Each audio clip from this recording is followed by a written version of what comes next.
This is Real News Media TV, coverage you can trust. Please like, share, subscribe, and hit the notification bell. Select all for daily news updates. Debate reignited about expanding Jamaica's list of national heroes.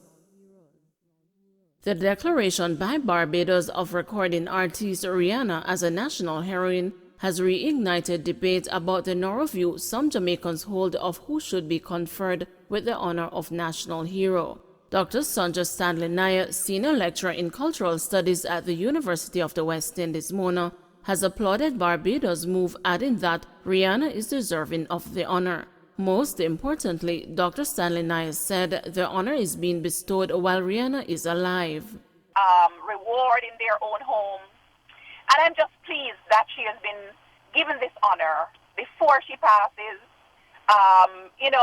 If only Jamaica could get its act together in this way.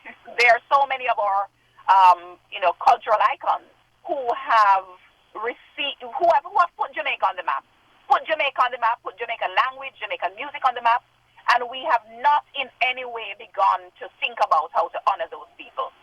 The notion that a national hero is one who would have contributed to writing a constitution, fighting a war, or in fact be limited to what the conceptions are about nation building, I think the definition of a national hero needs to be revisited. And Barbados is helping us as a region to consider what is the meaning of a national hero today. Damian Gordon, assistant lecturer of public policy at the University of the West Indies, Mona, agrees that the contribution of Jamaican entertainers is not valued sufficiently, also pointing to the unwillingness to give Bob Marley national hero status. What would disqualify Bob Marley from being a national hero? But I don't think that we have ever, the powers to be, seriously consider entertainment and entertainers and their value.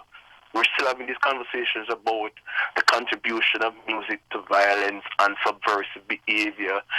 And to a great extent, there's still an element of classist undertone when we talk about Jamaican music and how different segments of the Jamaican society perceive or feel about the music. And I think that may be a factor. Increase in personal loans disbursed by financial institutions.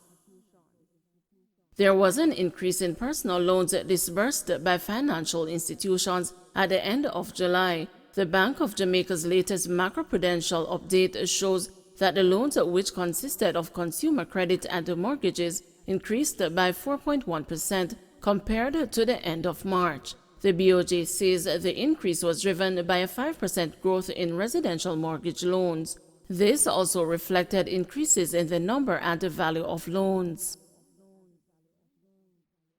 Businessman frustrated by long wait for Court of Appeal decision. Businessman Ko'on Northover is expressing frustration and disappointment that he has been waiting for 2 years to get a decision from the Court of Appeal.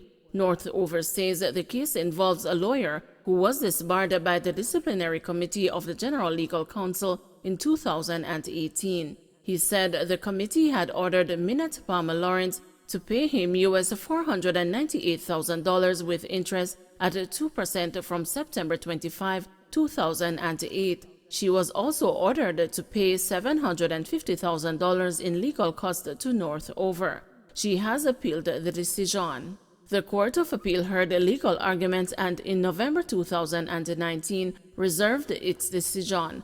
The decision is taking too long to be handed down because I am having financial challenges, Northover said today. Palmer Lawrence was given a stay of execution pending the outcome of the appeal. Northover says the stay of execution is severely affecting him, and that is one of the reasons he is hoping that the court will hand down its decision before the end of the year. The committee had found that Palmer Lawrence acted dishonestly and was involved in a dishonest scheme to persuade the complainant to part with his funds in pursuit of what turned out to be a fictitious investment. In her appeal, she is asking the court to set aside the committee's decision because she is innocent. Man points firearm at woman charged.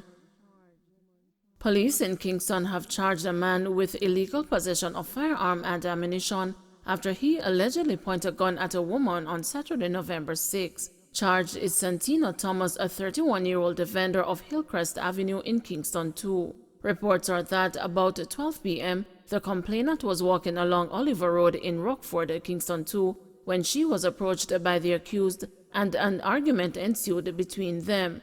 During the melee, the accused removed a firearm from his waistband and pointed it in the direction of the complainant. A report was subsequently made to the police and Thomas was arrested. 19-year-old charged with murder.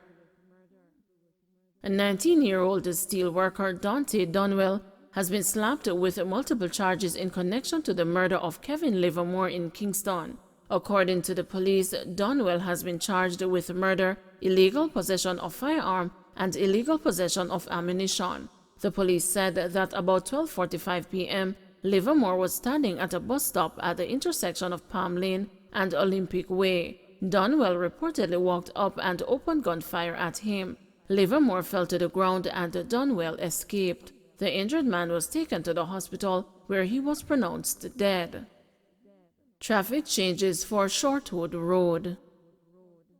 The National Works Agency has modified the traffic arrangements for Shortwood Road in St. Andrew, where work commenced on Saturday on the Benson Ford. The road in the vicinity of the Ford will not be closed and the single-lane traffic will be allowed. However, the section entering from Shortwood Road has been closed and work has started.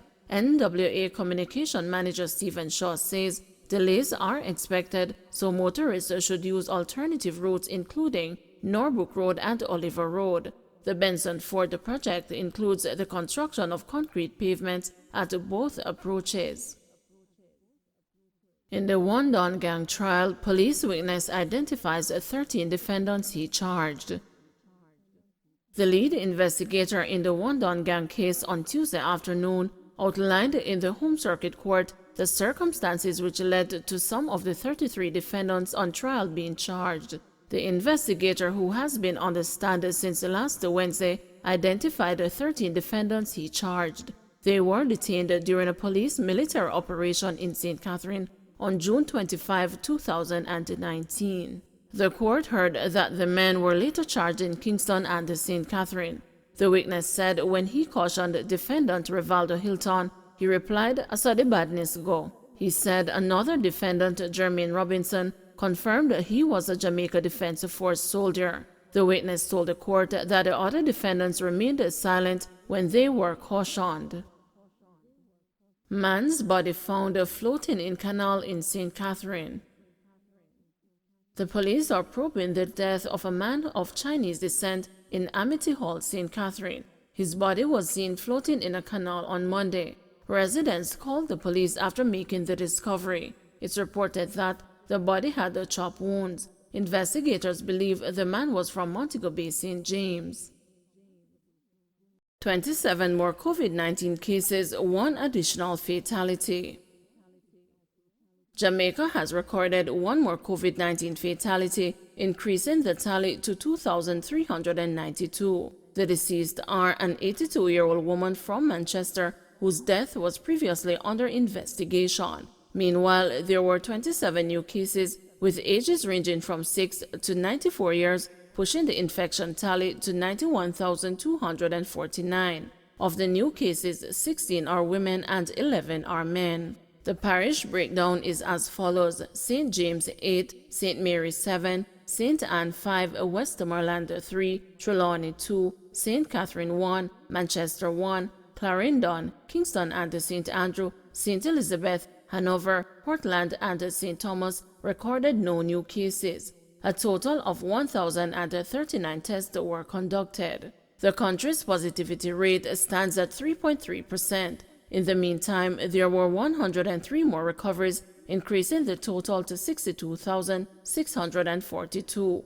Some 160 persons are in hospital, with 28 being moderately ill, 27 severely ill, and 11 critically ill. And 46,766 persons are at home in quarantine. Don't forget to like, share, subscribe, and hit the notification bell. Select all for daily news updates.